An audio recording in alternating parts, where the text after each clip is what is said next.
Sou católico e eu adoro imagens, assim como está escrito na Bíblia. Não,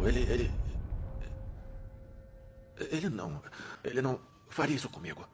Há uma crença comum no mundo de hoje, mas muito equivocada, de que nós, católicos, adoramos imagens. Tenho a plena certeza de que você já ouviu isso. Porém, a verdade é que a Igreja Católica faz uma distinção clara entre a adoração, que é devida somente a Deus, e a veneração, que é uma honra ou respeito dado a pessoas ou objetos sagrados. A Bíblia, quando interpretada em sua totalidade, apoia essa distinção e a prática da veneração. A Sagrada Escritura, irmãos, é enfática em afirmar que a adoração é um ato exclusivo devido a Deus.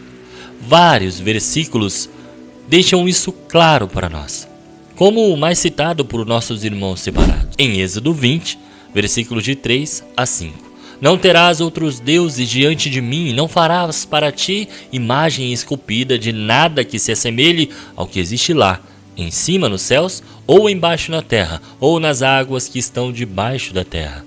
Não te prostrarás diante desses deuses, e não os servirás, porque eu, Yahvé, teu Deus, sou um Deus ciumento, que puno a iniquidade dos pais sobre os filhos até a 3ª e 4ª geração dos que me odeiam. Ao lermos esse trecho isoladamente, sem todo o seu contexto histórico e sem entender que faz parte da Bíblia como um todo, realmente você condenará a fabricação de imagens e esculturas. Mas este mandamento proíbe a adoração de ídolos, ou seja, imagens que são consideradas deuses em si mesmas, ou que tomam o lugar de Deus. Se nos dias de hoje tivermos um católico que pega uma imagem de qualquer santo ou de qualquer coisa e diz que aquela imagem é o seu Deus e que ele se ajoelha diante dela unicamente por isso, porque a imagem vai salvá-lo ou porque a imagem tem poder, sim, você, eu ou qualquer outro católico que fizer isso é um idólatra. Mas até hoje, em 36 anos de vida, eu nunca vi. É o quê? A Igreja Católica não considera as imagens de santos, de Maria ou de Jesus como deuses, mas sim como representações que nos ajudam a levar a mente a Deus. Gente, eu estou aqui contando com a sua honestidade intelectual. Veja, se ao nos ajoelharmos diante do altar, onde há uma imagem de Jesus, ou de Maria, ou de qualquer santo que for, simboliza isso a adoração, então não só nós católicos somos idólatras, muita gente é. Quando passei pelo período protestante na minha vida, fui chamado a várias vezes a ir me ajoelhar diante do palco, com o pastor à minha frente. Isso significa que eu estava adorando o pastor? Nós sabemos que não. E quantos não se ajoelham nos bancos de suas igrejas, com pessoas à volta e muitas vezes com a Bíblia no banco? Quer dizer que estão adorando a cadeira, pessoas ou a Bíblia? Se isso não é adoração lá, você tem que ter no mínimo coerência de dizer que isso também não é adoração aqui. E veja, a Bíblia é enfática em dizer, como nós já vimos no próprio Êxodo, capítulo 20, que a adoração é somente a Deus. Temerás o Senhor teu Deus e a Ele servirás, e pelo seu nome jurarás. O serviço e o temor são direcionados unicamente a Deus. Em Mateus 4,10, até mesmo Jesus vai nos dizer isso. Ele diz: vai-te, Satanás, porque está escrito, ao Senhor teu Deus adorarás e só a Ele prestarás culto. Então você me ouvindo agora deve estar se perguntando: então, Tiago, você está falando e mesmo assim vocês se ajoelham diante das imagens, prestam culto a santos. Mas o problema é que na Bíblia também mostra diversos exemplos de veneração e respeito a objetos e pessoas que foram santificados por Deus ou que serviam a um propósito divino. E isso é o que nós católicos temos como exemplo. E isso não se configura a adoração, mas um reconhecimento de nossa conexão com o sagrado. Por isso iniciei esse vídeo dizendo: eu adoro imagens assim como está na Bíblia. Por quê? A adoração aqui é entre aspas. Vamos a alguns exemplos. Farás 2 querubins de ouro batido os farás nas 2 extremidades do propiciatório. Fazei-me um dos querubins numa extremidade e o outro na outra. Farás os querubins formando um só corpo com o propiciatório nas 2 extremidades. Os querubins terão as asas estendidas para cima e protegerão o propiciatório com suas asas, e voltado um para o outro. As faces dos querubins estarão voltadas para o propiciatório. Porás o propiciatório em cima da arca, e dentro dela porás o testemunho que te darei. E ali virei a ti, e em cima do propiciatório, do meio dos 2 querubins que estão sobre a arca do testemunho, falarei contigo acerca de tudo o que eu te ordenar para os filhos de Israel. Não me venha com o papo de que a arca era Deus. Não, seja desonesto. Deus usa a arca para derramar a graça dele, para se comunicar com o povo. E aí eu te pergunto, Deus é louco? Porque no começo desse vídeo nós vimos que ele proíbe imagens do que está acima nos céus, onde habitam os querubins.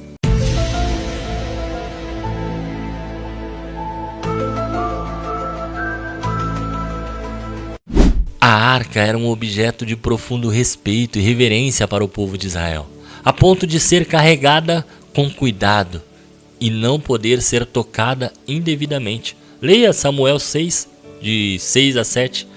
As imagens dos querubins sobre a arca não eram adoradas, mas faziam parte de um objeto sagrado que apontava para a presença de Deus. Outros exemplos é Números 21. E Yahvé respondeu-lhes: fazei uma serpente abrasadora e coloque-a em uma haste. Todo aquele que for mordido e contemplar, viverá. A serpente de bronze não era adorada, ou era? Era um instrumento divinamente ordenado através do qual Deus operava a cura. Em 1 Reis, capítulo 18, enquanto Abadias caminhava, eis que Elias veio ao seu encontro. Ele o reconheceu e se prostrou com o rosto em terra, dizendo: és tu, Elias, meu senhor? Como podemos ver, há passagens onde pessoas se prostram diante de profetas ou anjos em sinal de respeito, sem que isso se configure adoração. E vamos ver a diferença agora. No Novo Testamento, João se prostra diante de um anjo para adorá-lo em Apocalipse. Prostrei-me aos seus pés para adorá-lo, mas ele me disse: não faças isso, eu sou um servo como tu e teus irmãos, possuidores do testemunho de Jesus. Adora a Deus, porque o espírito profético não é outro que o testemunho de Jesus. Viu a diferença? João se prostrou com a intenção de adorar. No entanto, o ato de prostrar-se em respeito, como fez Abdias, não é a mesma adoração, a menos que o objeto seja considerado um Deus, que o objeto seja considerado tudo na vida daquela pessoa. Para nós católicos, as imagens, pinturas, esculturas, crucifixos são auxílios visuais que nos ajudam na oração e na meditação. Elas servem para nos lembrar da vida de Jesus, da vida dos santos. As imagens são como janelas para o céu, representando aqueles que já estão na glória de Deus e que são modelos de fé para nós. Nós não adoramos a madeira ou o gesso, nem a pessoa santa que a imagem representa. Simplesmente a temos como exemplo. Ver uma imagem de Jesus crucificado, por exemplo, pode nos ajudar a refletir sobre o seu sacrifício e amor. Não à toa, por isso ando com um crucifixo, uns dizem que é enorme, mas não à toa eu ando com esse crucifixo justamente para lembrar e olhar o que ele fez por mim. E todas as vezes que eu me deparar com uma situação difícil, essa cruz estará comigo para me lembrar que Jesus passou todos os limites. Ao longo da história, quando muitos não sabiam ler, as imagens eram uma forma poderosa de transmitir as verdades da fé cristã. Em suma, irmãos, a fé católica é clara. Adoramos somente a Deus, Pai, Filho e Espírito Santo. A veneração de imagens e santos é um ato de respeito e honra que nos direciona a Deus, o único digno de nossa adoração suprema. Dei alguns exemplos, mas há vários outros versículos que nos mostram a veneração e o respeito para com os santos de Deus. Espero que de alguma forma tenha esclarecido um pouco o assunto sobre imagens. E deixo aqui uma pergunta para você. Se na Bíblia tem veneração e respeito às imagens, a outras pessoas, as pessoas que se tornaram santas, quem te falou que não tem? É uma pessoa confiável? Deus abençoe você. E até amanhã, se Deus quiser.